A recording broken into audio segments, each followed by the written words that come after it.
just looking down at the audience, I realize we've got not less than two editors of Condé Nast Traveller sitting in the audience who should be up on the stage working hard. So count yourself lucky to have got off, ladies. I, however, will have to do the job that I should have given to you and commandeer these two to talk about travel writing. It's only when you get up on stage with people like this you suddenly realize how incredibly grand they are, the amazing professorships they've held and the extraordinary awards they've won. And I feel rather daunted, particularly as I'm planning to read a bit of Byzantine travel writing in front of the professor of Byzantine history here. So I'm going to have to watch my step. Travel writing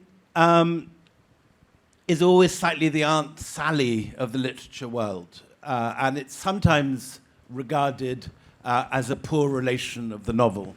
But it is a form of literature which goes back to the very roots of man's humanity. It's the earliest literature in the world are stories of travel, whether it's the stories of the wandering of the patriarchs in the Old Testament, the wanderings of the Pandava brothers in the Mahabharata, it's something which, or the Epic of Gilgamesh, with Gilgamesh going down to the underworld and coming back. These are the oldest stories we have, and they are travel stories. And this is one reason to regard it as something incredibly universal. The other is the fact that it's a form of literature which has appeared independently in every human culture. It's there in Mesopotamia, it's there in the ancient Jewish world, but it also pops up in China, in Japan, Li Po, the early travel writers, not just Marco Polo from the West, but also Ibn Battuta and Ibn Jubayr and all the great travelers of the Arab world. And it's something which seems to register very deeply in our humanity. It's something which really goes to the root of who we are. And the way of telling a story by starting in one place and ending in another and turning that into a journey where the individual is transformed on the way is the oldest story that there is.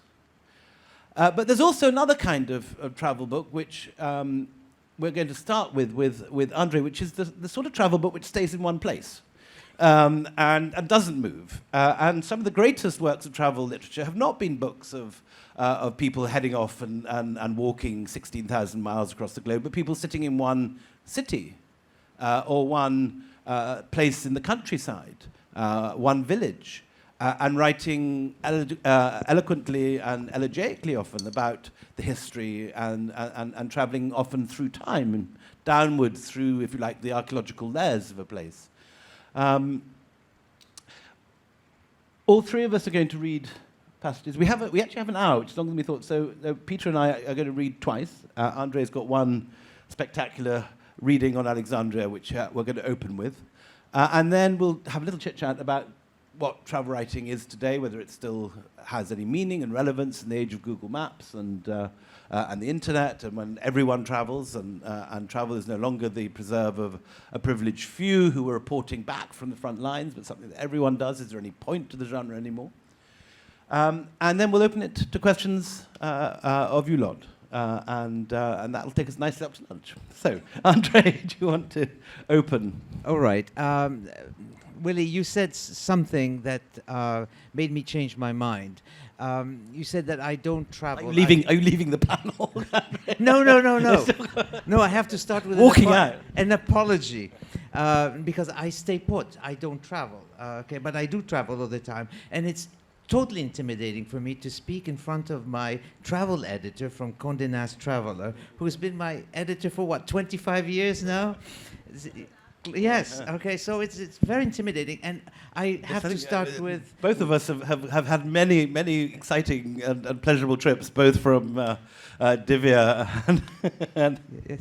But anyway, the reason that I'm bringing all this up is, at some point I was asked to write a piece on Tuscany, which I really don't like. No one ever asked me to write a piece on Tuscany. You can go anywhere you want.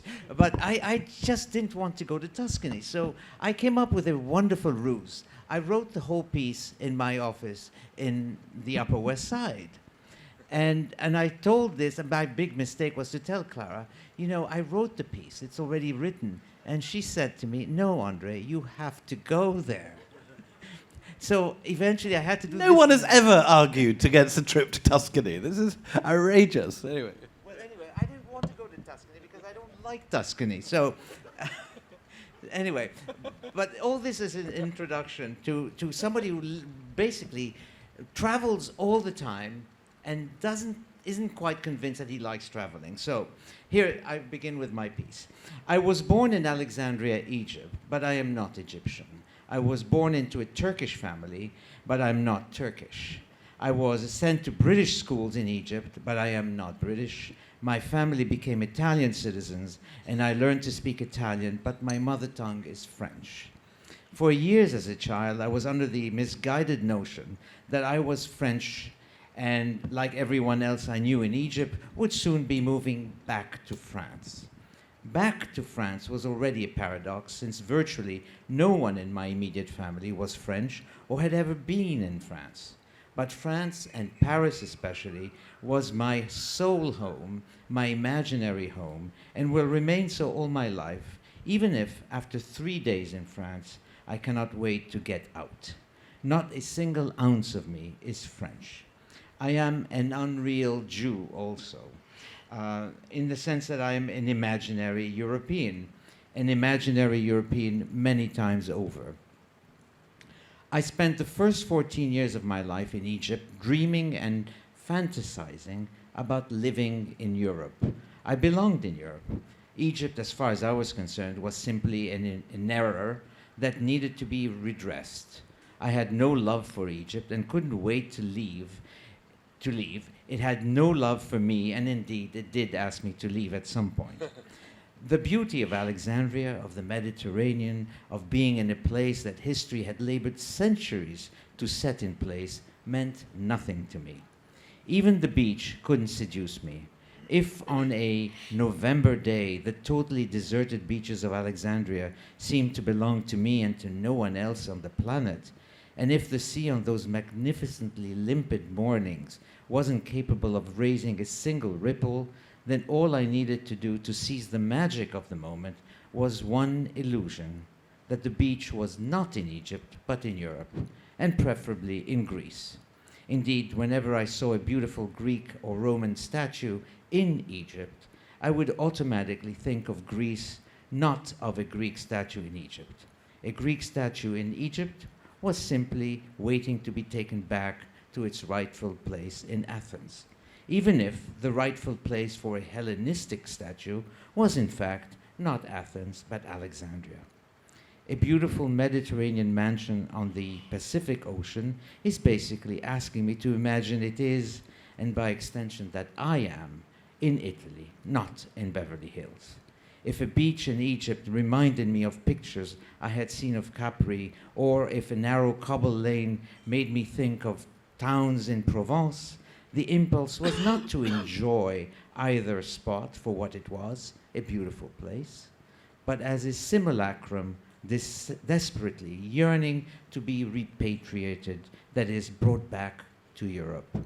This counterfactual circuit, this distortion and dislocation allows me to live in Egypt. When I remember Alexandria, it is not Alexandria I remember. When I remember Alexandria, I remember a place from which I like to imagine being already elsewhere. To remember Alexandria without remembering myself in Alexandria, longing for Paris, is to remember wrongly. Being in Egypt was an endless process of pretending I was already out of Egypt. One of my most illuminating and intimate moments in Egypt came with a very old aunt. One evening, as I stepped into her bedroom, I caught her staring at the sea. She didn't turn around, but simply made room for me at the window, and together we stared at the dark, quiet sea. This, she said, reminds me of Paris's La Seine. She told me that she'd once lived very near the Seine. She missed the Seine, she missed Paris. Alexandria had never been her home, but neither, for that matter, had Paris. Her view of things confirmed my own feelings. Ours was merely the copy of an original that waited us in Europe. Anything Alexandrian was a simulated version of something authentically European.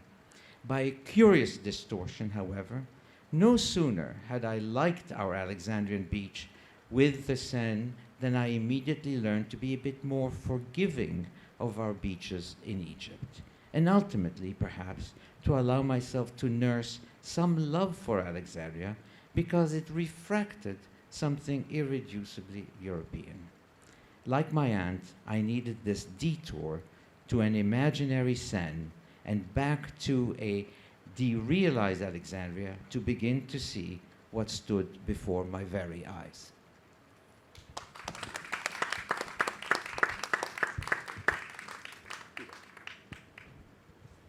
Gosh, how absolutely gorgeous and beautiful. I'm now going to, my turn to read, not to riff on what Andre's just said, because I'm sort of spellbound. Riff and read. Well, I'm going to riff. I keep looking at my phone. I'm not checking my emails. It's because I've got my passage that I'm going to read is on my phone. I do have a son telling me he's ill and not going to play cricket today. That pops up. So if I lose my train, but before I read, I'm going to read something by William of Rubruck, a friar from the 13th century who travelled across the heart of Asia. I'm just very struck by what Andre was talking about imagined places and how one can transpose locations on top of each other. So, I don't know, maybe you may want to pause for air, Andre, but can I ask how you conceptualize, where do these inspirations come from when you talk heavily about architecture just now, about images of buildings on the coast of the Pacific. To tell us about say something if you can, so I can learn, about where these impulses come from. Are these imaginations that are personal to you, that you're bringing with you? Are they reactions to how other people have interpreted to build a Mediterranean villa in Beverly Hills? No, I envy people who have an imaginary real built villa on Beverly Hills. I envy them because they've accomplished something that I'm unable to, and that I wouldn't be able ever to do, not because I don't have the money to, but because I don't have the trust in thinking that now I've built the house, now I'm there. I'm never in one place. I'm in sort of derealized places. And I think this is how I travel. Even if my travel editor is here, and I have to confide with caution what I'm saying, because in essence, I don't want to travel because travel is simply going to confirm that I'm wrong and that I have an idea of what the place that I want. But to answer your question in 2 words, I begin writing my travel pieces, not just in New York, but I begin writing them on the plane back, because while I'm there, I'm not seeing anything. In other words, it has no impact on me. I'm bored. But this beautiful passage you read, it's all about the personal journey. It's not about geographical movement. It's about... No, it is basically, it's all in my head. But in essence, because I've reduced everything that I cannot have into something that is totally in my head. But there's also something specifically Alexandrian about your problem. That it seems to be a Cavafy, Foster, Alexandria has this thing, this idea of a city of memory, which has totally disappeared. The Cleopatra, Alexandria, the Alexander the Great, Alexandria, the Alexandria of Augustus, all these memories, and it's not there. It's not there, but of course it's no longer there. But I think that even the people who gave us this Alexandria were already aware that the Alexandria they were after was no longer in existence. So even when Foster is walking in Alexandria, he's lamenting the loss of Alexandria, as is Darrell, as is Cavafy, of course. Glorious. So I'm going to read, if I can find it. I sent it in email in slightly larger font so I could read it. So I'm interested in lots of different elements of what we're talking about today. So I hope William, as a genius chair, is going to tie all these threads together. But one is why we characterize the idea of travel writing as being different to writing as a sort of subgenre. So Herodotus, the kind of so-called father of history, it's going to be my second reading. How one distinguishes between information, learning about other people, how one filters those things back are, I think, really interesting, and about how one separates literature, fiction, getting things wrong, and so on, are really interesting to me. But William of Rubruk, I'm going to read out something of him first, just for a bit of context in case you don't remember your early Mongol history. The Mongols, who have a terrible reputation in almost every single cultural history, including China, South Asia, Central Asia, and Europe and beyond, were one of the most successful powers of all time, incredibly sophisticated in incorporating different groups of people inside their world. Very smart ideas about identities, but one thing that they really were completely uninterested in was capturing writing. They had no interest in the written form, partly because the Mongols, like many nomadic peoples, saw that the purpose of literature was as a tool of administration. And in fact, that's because in many nomadic societies, it's the oral tradition that's the most important. And in fact, as William was saying at the beginning, it's the oral tradition that seeded the Mahabharata. It's the oral tradition that seeded Homer. It's just that we writers like to insert ourselves into that story of prioritizing written words. And the problem about written words is that you then lock a subject up. You lock down a subject because you can't change it. And those flexibilities are interesting. But William of Rubruk went to go and talk to them, to go to learn about the Mongols. This huge superpower had arrived on the fringes of Europe in the course of about 4 decades. Genghis Khan and then his descendants had built an empire that stretched more or less from the Pacific coast of China right the way into the heart of Europe and made the earth tremble. And that sparked all sorts of crises of identity in Europe, above all trying to work out who these people were. And the sort of things that interested William as he travelled around were things that were so second nature that the Mongols didn't even talk about them. But that it was interesting, I think, that this Franciscan friar wanted to capture things that he thought were unusual, even though they're completely mundane and commonplace. So he describes something about Mongols and their attitudes towards animals. So he says, the Mongols, the great lords have villages in the south, which, first of all, is quite interesting given in European conceptualization, nomads are always on the move. But anyway, great lords have villages in the south from which millet and flour are brought to them for the winter. Likewise, agriculture and nomadism aren't often in our European conceptualization worked out. The poor procure unable to pay for food by trading their sheep and their pelts. The slaves fill their bellies with dirty water, and with this they seem to be content. They also catch rats, of which many kinds of different rats abound here. They don't eat rats with long tails, but they give them to birds to eat. They eat mice and all kinds of rats that have short tails.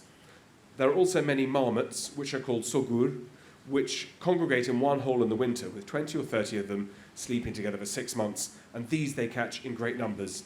And as an aside, probably this is the cause of transmission for large parts of the early stages of the Black Death, infections of marmots in Central Asia.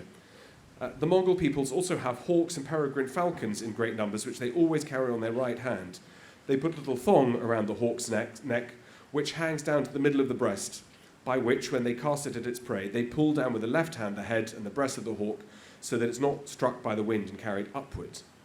So this is how they procure a large part of their food, by the chase and by the hunt. When they want to chase wild animals, they gather around in great multitude and surround the district in which they know the game is located and gradually draw them closer to each other until they've shut the game as if in an enclosure and then shoot them with their arrows, a bit like an English pheasant shoot where the birds have 0 chance and the people with guns have all of the odds on their favour.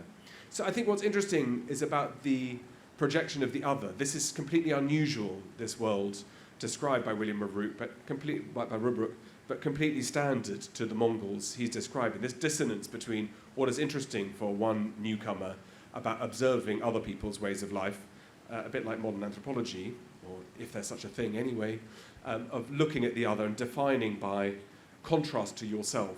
All writers carry with them prejudice of some kind in terms of their backgrounds, their cultural baggage. And I think it's very interesting to always be thinking about those who don't have voices in societies. In our world, even the word civilization refers to the prioritization of written scripts, of books, of cities, of people who live in traditional ways. And I think it's very interesting to be incorporating here in the 21st century the voiceless, the people who haven't committed their stories to writing or have only been described through the lens of other people. So that's my sort of first salvo. William of Rubruck, the Mongols, Central Asia, these peoples who have had a really profound impact on human history, but their lack of having a JLF in Karakoram probably cost them their place in global history. So this is a reading from a book called From the Holy Mountain, which is something that links Peter and Andre, really. It has an Alexandrian section, but endless Byzantine chapters. And it's about following a Byzantine monk from the 6th century called John Moschus around his footsteps, being a travel writer effectively, interviewing the desert fathers and the stylites and all these strange hermits and folk who existed across the Middle East, which was then the homeland of Christianity, in the immediate period before the rise of Islam. This is while the Prophet Muhammad is alive in Mecca.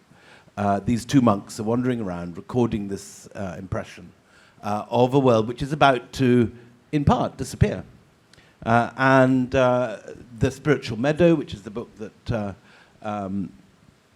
Moschus wrote in exile, in old age, probably in Constantinople, was put together by his pupil, Sophronius the Sophist, who was one of the people who handed over the keys of Jerusalem to the Caliph Omar when he arrived famously on a white camel, and at the beginning of the conquests of Islam. And what I wanted to do was to, in a sense, record the end of that story, which was the last days of the Christians of the Middle East.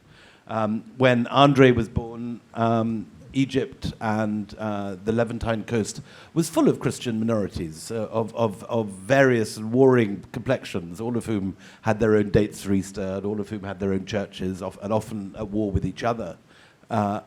And we've seen in our own lifetimes the size of those minorities whittle down and diminish. The diaspora of which you were a part, presumably at the end of the Nasser period, was the end of many of the Greeks of Alexandria, the creation of Israel, the wars in Lebanon, and most recently, since this book was written, the war in Syria has seen many of these minorities flee to places where they could be a majority, whether in Australia or Sweden or California. But I was also very interested in visiting the monasteries that John Moschus had visited, and meet these sort of strange last survivors living in these desert monasteries in Palestine, in Egypt, and across the Middle East. And nowhere was stranger or more remarkable than the monastery of Mar Saba in the West Bank, about an hour into the desert from Bethlehem.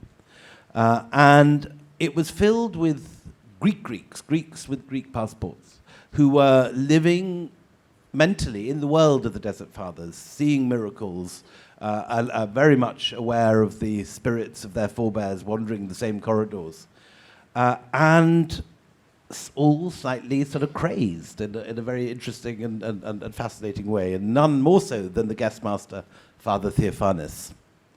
"Look at it," said Father Theophanes, the monastery's tall, gaunt guest master, waving a hand at the rocky gorge beneath us.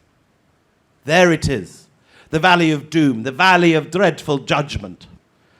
Below us, the monastic buildings of Mar Saba fell away in a ripple of chapels, cells, and oratories, each successive layer hanging like a wasp's nest from a ledge on the rock face.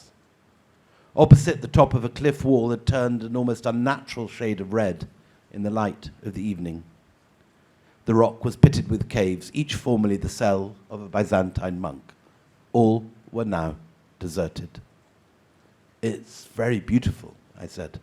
"Beautiful?" said Theophanes, rustling his robes in horror. "Beautiful? See down there at the bottom of the river. Nowadays it's just sewage from Jerusalem. But on Judgment Day, that's where the river of blood is going to flow. It's going to be full of Freemasons, whores, and heretics, Protestant schismatics, Jews and Catholics." More ouzo, please. The monk poured a thimbleful of spirit into a small glass. When I'd gulped it down, he continued with his apocalypse. At the head of the damned will be a troop composed of all the popes of Rome, followed by their deputies, the vice presidents of the Freemasons. Are you saying the Pope is a Freemason? A Freemason? He is the president of the Freemasons. Everyone knows this. Each morning he worships the devil in the form of a naked woman with the head of a goat. Actually, I said, I'm a Catholic. Then, said Father Theophanes, unless you convert to orthodoxy, you too will follow your Pope down that valley through the scorching fire. We will watch you from this balcony, he added, but of course by then it'll be too late to save you. I smiled, but Father Theophanes was in full swing and clearly in no mood for joking.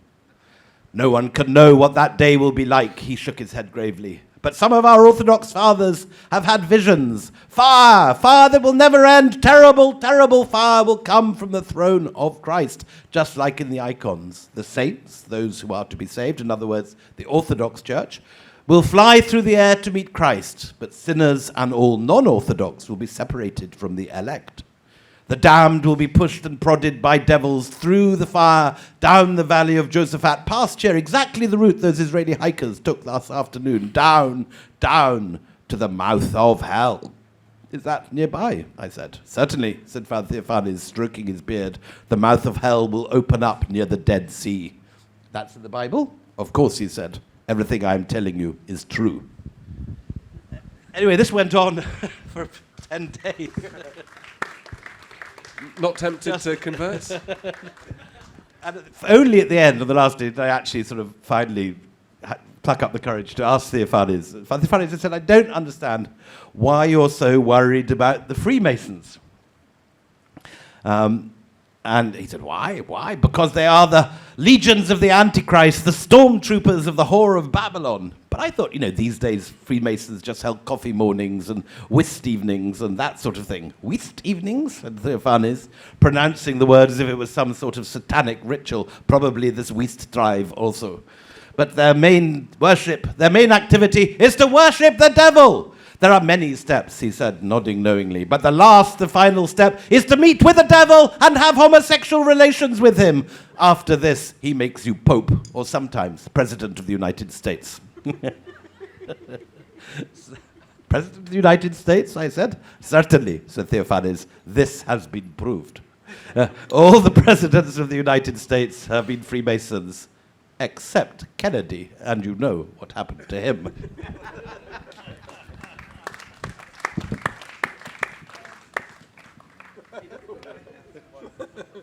Well, it's quite brilliant. But, these visions of the apocalypse, which are so strong and such conviction, how about in other traditions as well that you've written about, and the sheer certainty that we're all going to end? It sells, doesn't it? Yes, one can meet religious nutcases in all traditions. We have a number of them where I've just flown from at the moment.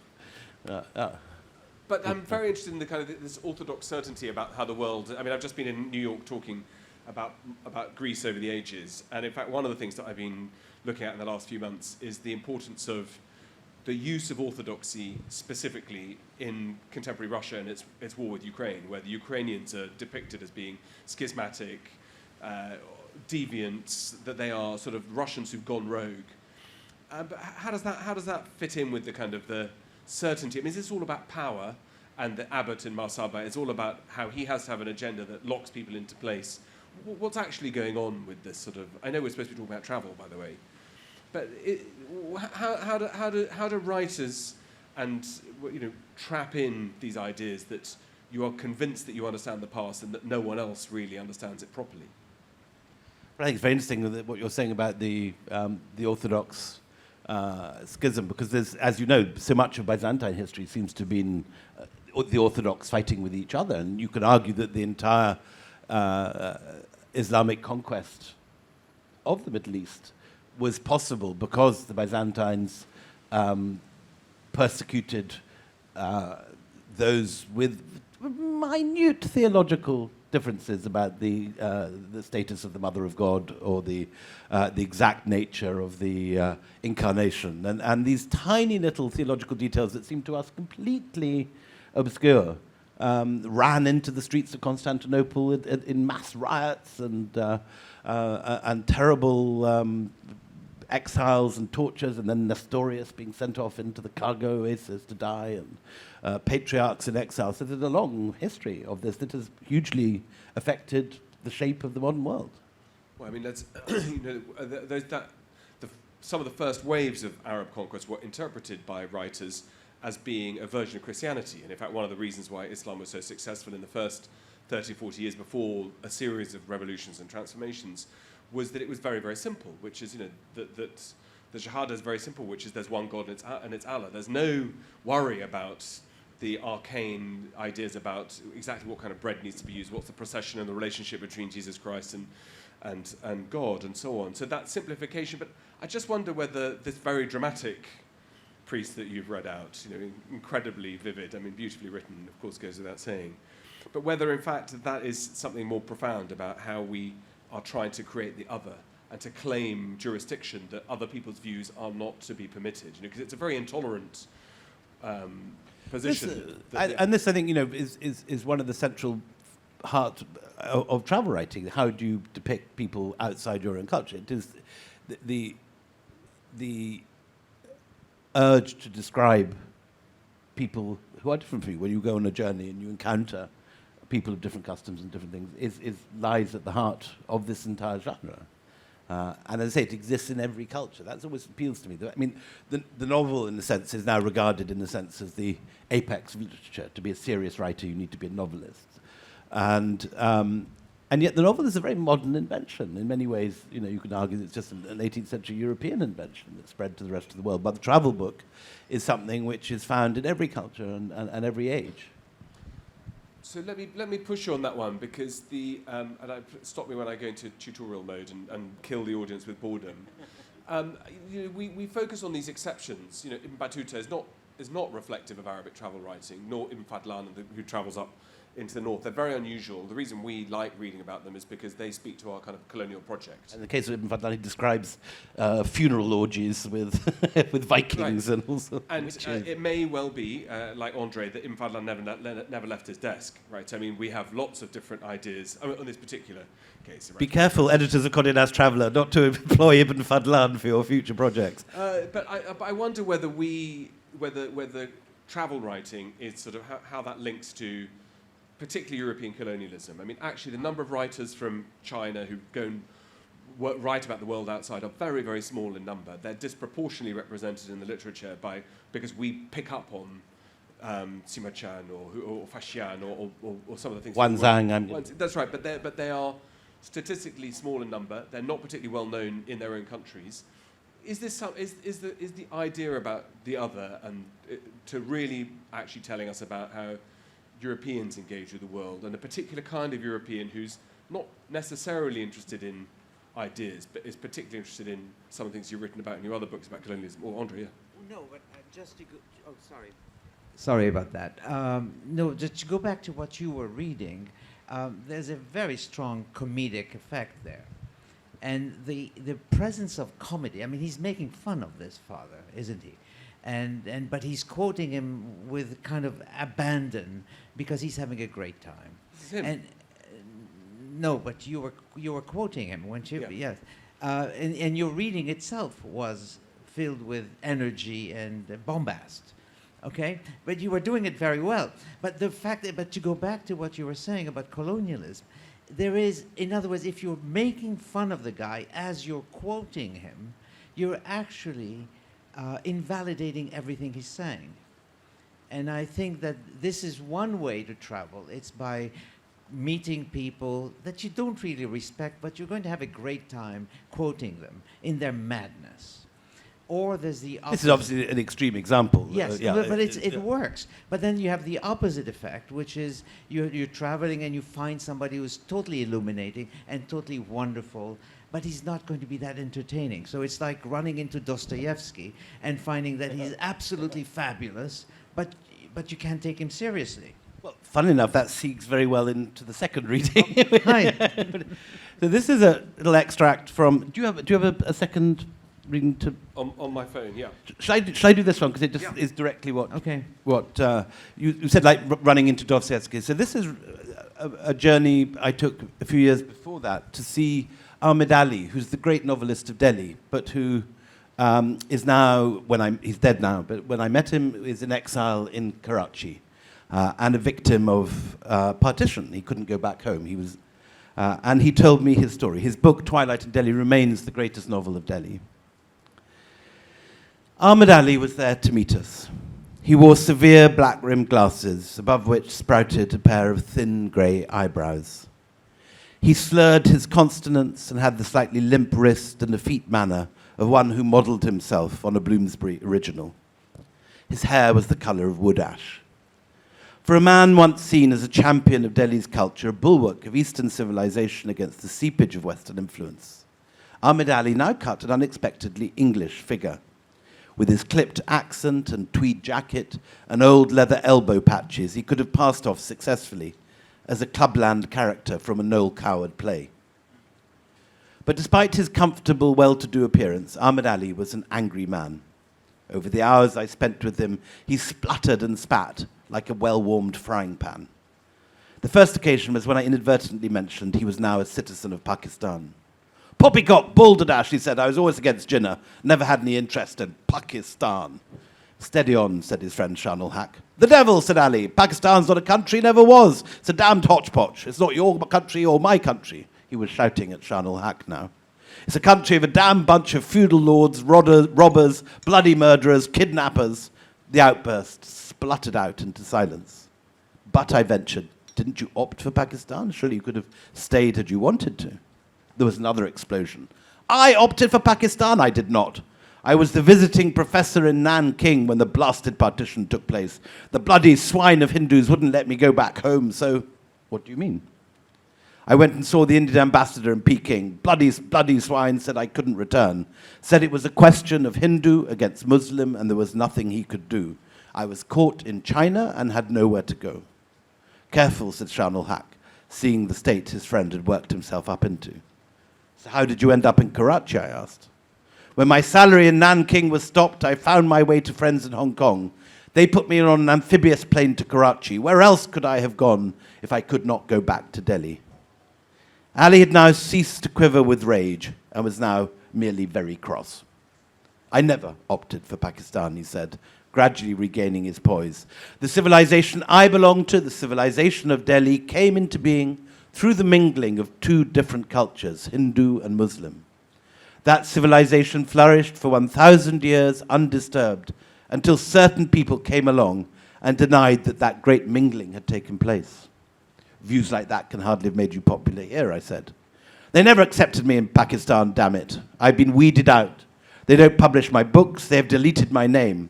When copies of Twilight in Delhi arrived in the Karachi customs from India, they sent them back. Said the book was about the forbidden city across the border.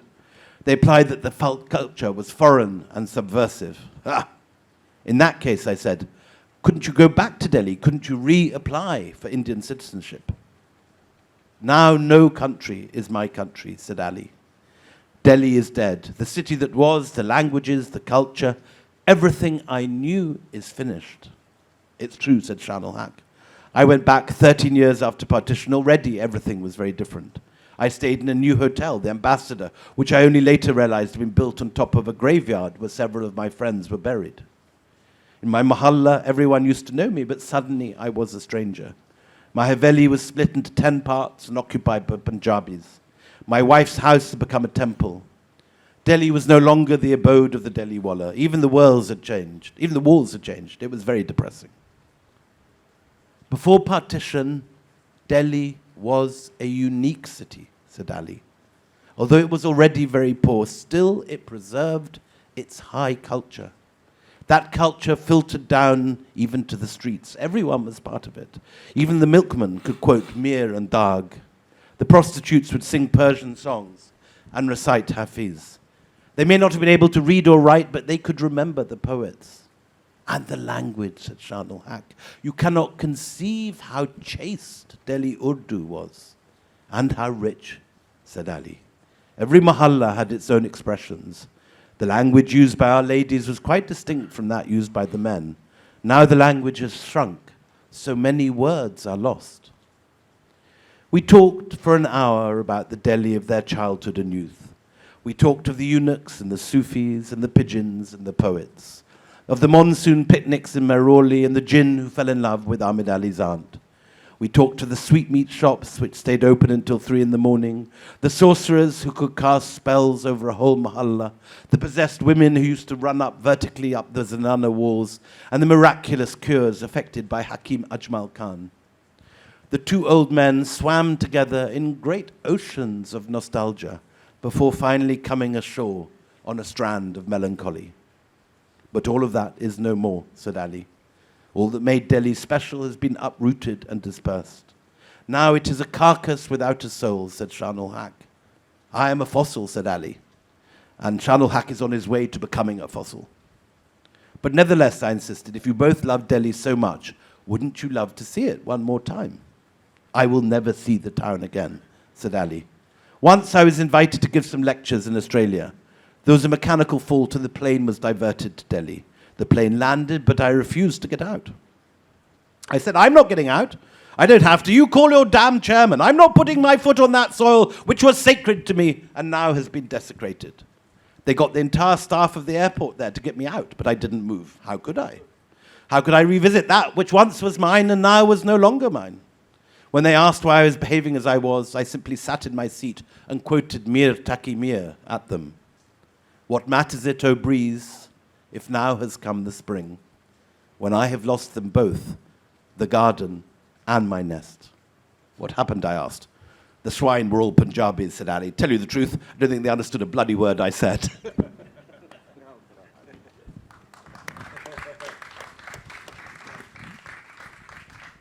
It's wonderful, and one of the things that in that reading is this idea that writers capture a moment in time, and quite often those times they change, and so that mourning of how Delhi must have, has moved on, is no longer the same.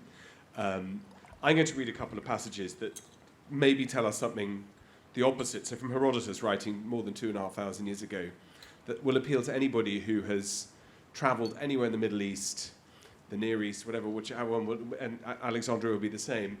I just did a talk with Ben McIntyre about Operation Mincemeat, where we just mentioned Iran and Iranians. There was a wonderful quote the British diplomat sent back home to London in the 20th century. Said the problem that Iran or Persians and the English will have is that the English never say what they mean, and the Persians never mean what they say. And this idea that you have ideas that are lost between you. But how about this, if this reminds the travellers amongst you, and particularly those who know this part of the world, this is Herodotus on Babylon, so in sort of the great Mesopotamian civilization 2,500 years ago, whether this rings any bells. So they don't have any doctors, says Herodotus, but they bring all their invalids and sick out into the street, where anyone who comes along offers the sufferer advice on their complaint, either from personal experience or their observations of similar complaints in others. Nobody is allowed to pass a sick person in silence, but must ask him what is the matter. And that's very different to the world I grew up in London, where no one gives you any advice about everything. But in the Mediterranean cultures and into the Near East, the idea that everybody must stop and give you their 2 cents, whether they're qualified or otherwise, I think shows how little cultures change. And why is it that people are trying to offer friendly advice, and why is it that in the northern parts of Europe we keep that to ourselves, I think is quite an interesting one. And another idea of difference is that this is Herodotus on peoples living in Libya, just on the sort of fringes of the Sahara Desert. The women of this particular tribe, the Gindana people, he says, wear leather bands round their ankles, which are supposed to indicate the number of their lovers. Each one puts on one band for every man she's gone to bed and had sexual intercourse with. And he says, maybe not what you're expecting. It's said that whoever of the women has the greatest number of straps around her ankle shows that she has the greatest reputation because she's been loved by the greatest number of men. I think this idea that sexuality and sex, you'd assume that it wouldn't say that as the final line, that who's wearing the most should be. Anyway, and then this one I'd be interested in your views, Andre. And it shows that as historians, you need to understand medical sciences. This is on Egypt and Alexandrians. Says Herodotus, I've noticed over time that when I meet people who are from Persia, their skulls are so thin that the merest touch with a pebble will pierce them.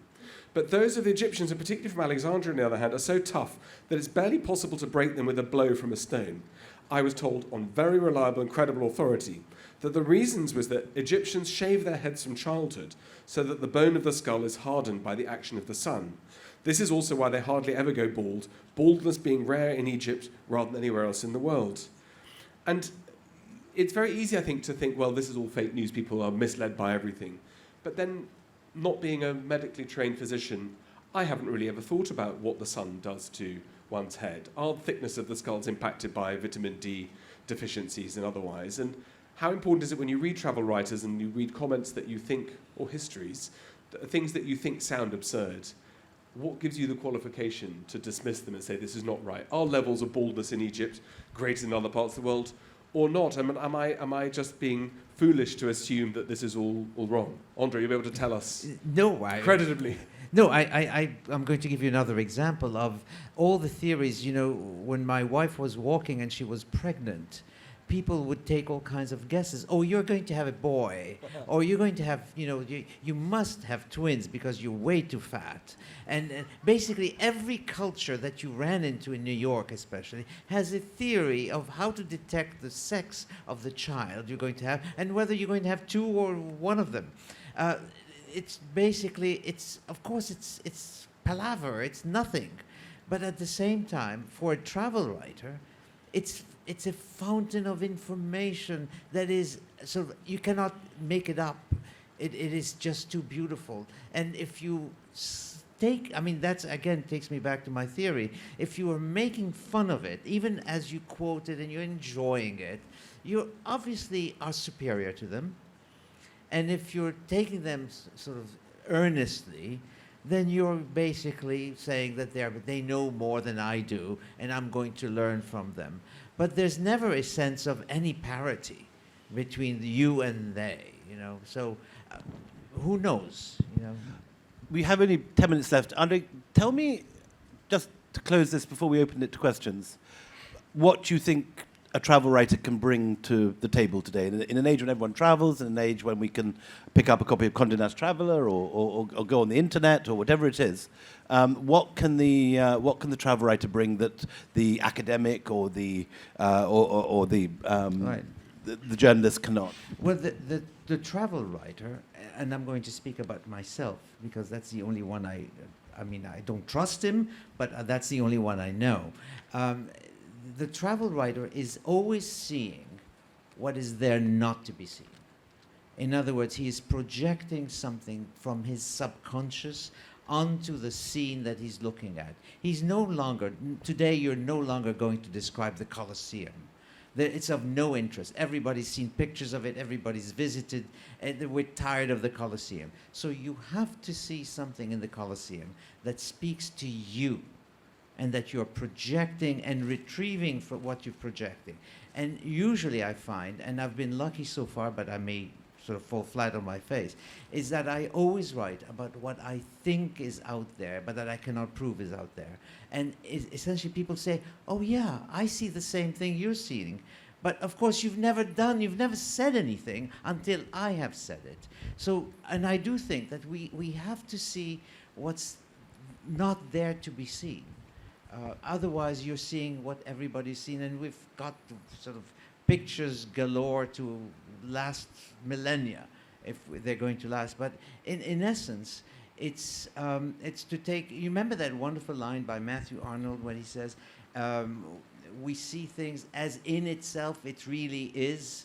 And that sort of Pater changes, and we sort of almost saying we imagine it as it really is. And I believe that. I think as long as you imagine something that's not there, you're actually seeing it and allowing other people to see something that's not ever been seen before. I think both of your extracts that you wrote yourselves shows travel writing is a sort of a notch above non-fiction, because you need to have the eye and the voice of a novelist. And I think that is, to be able to capture moods and places, it's much harder than non-fiction. And in my world of historians are often, and like lots of humanities scholars, are not very good writers or good communicators.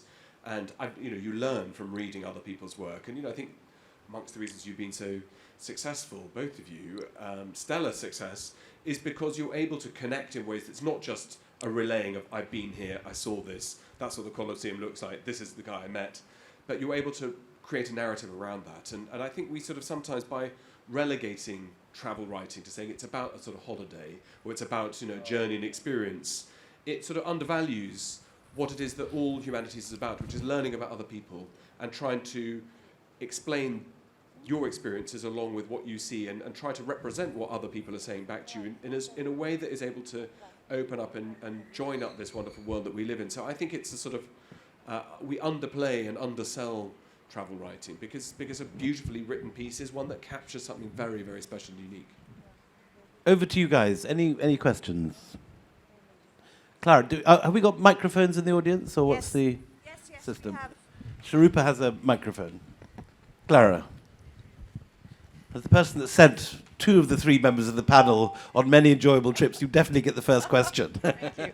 No, I was taking furious notes because I've been thinking a lot about what you've just said. So 2 points I wanted to make. First, about what a travel writer brings to the picture. First of all, I'm obsessed with the kind of B-level status of most travel writing.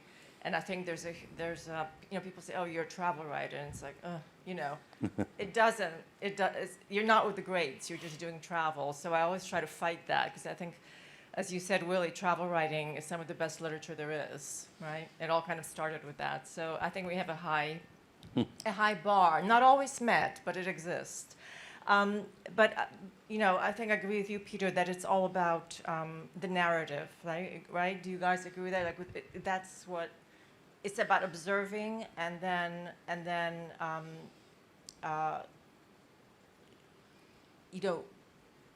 looking at the echoes, seeing your own reaction to it, what matters, and it's involving people in a story. No facts are going to really involve you in a story. You have to create the story. Anyway, I was going to ask a question, and I'm just talking. I'm sorry. No, very entertainingly. Keep going. So maybe I'll get to a question eventually. And one other thing I wanted to say about the kinds of travelers, because early on you were talking about that. So I just finished editing a story by Adam Gopnik for the next issue of Town and Country, and it's about 2 types of travelers. I just want to, I think it's very relevant, and I wonder how you guys put yourself on that spectrum. And he says one is the traveler who is an Imagineer. Basically, he sets out, goes into the world, and he has a very clear image already of what he wants to see. Like Goethe would be an example. He went and he saw precisely in Italy what he knew he was going to see. And then there's someone like Byron who went out to be surprised and who's willing to be disappointed by what he sees and how what he sees does not live up to his imagination. And then there's people in between on that spectrum. But I just wondered what you thought of that. And do you agree? Andre, first. I think that Adam sometimes sees things in black and white. And he's a fabulous writer. He's a fabulous writer. Yes, he's okay. You're on camera. Oh, I'm sorry? I'm a fan. No, but he's a good, but there's a kind of thing. But I'm going to go with something else you've said, that people go to observe. And we try to observe to the best of our capacity, but we're actually, if we are honest with ourselves, we're interpreting what we're seeing. In other words, to observe is sometimes easier. It's to interpret and sort of to understand what it is that you are seeing when you're seeing that Colosseum again. And not just observing it, and giving the narrative back. So you are, in fact, to go back to what you were saying, Peter, you're actually almost a fiction writer with real facts. And I think that's what Adam was really trying to say, is that basically there are 2 fringes but I'm certainly in between. Peter. Gosh, what a fantastic, we could talk for hours. It's very interesting, I think, as a writer of any kind, to work out what you don't know and to visit places you have as little knowledge about as possible. One of the problems, I think, even with Byron, he brought with him all sorts of baggage about the classical world, what he thought Greece was going to be all about. And one of those things that's tricky is, if you know a lot about India, if you spend a long time writing best-selling books and so on, and engaging with the people's culture, then it can be very tricky to sort of step away and look at different parts of the world. And but I think the challenge, and it's a sometimes very disconcerting one, is to think about different peoples, different regions, ones that have been underreported on, you haven't visited, because you feel with no anchor. I think it's tricky, and I'm sure one of the reasons why Andre would work doesn't. I'm sure you do like Tuscany, but you know too much about it.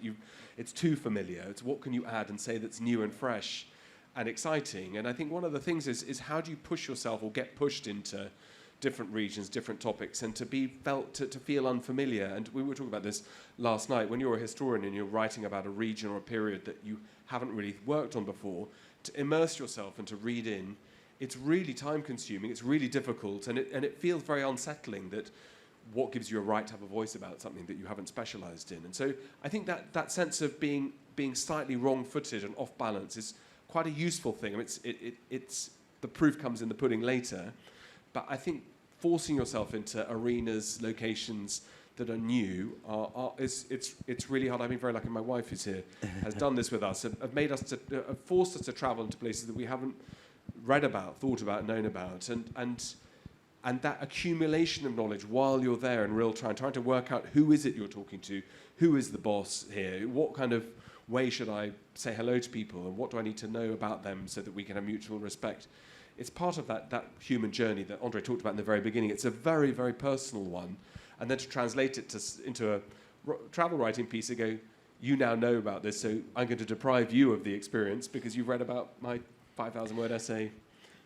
So you don't have to. But I think it's that idea about learning, about why do we travel, why do we learn, and what do we see. It's so important, but it's not an easy thing to do. There's a nice Hemingway line, which reinforces what you were just saying. He said the writer often writes best just when he no longer feels his feet touching the bottom, when you're just out of your depth.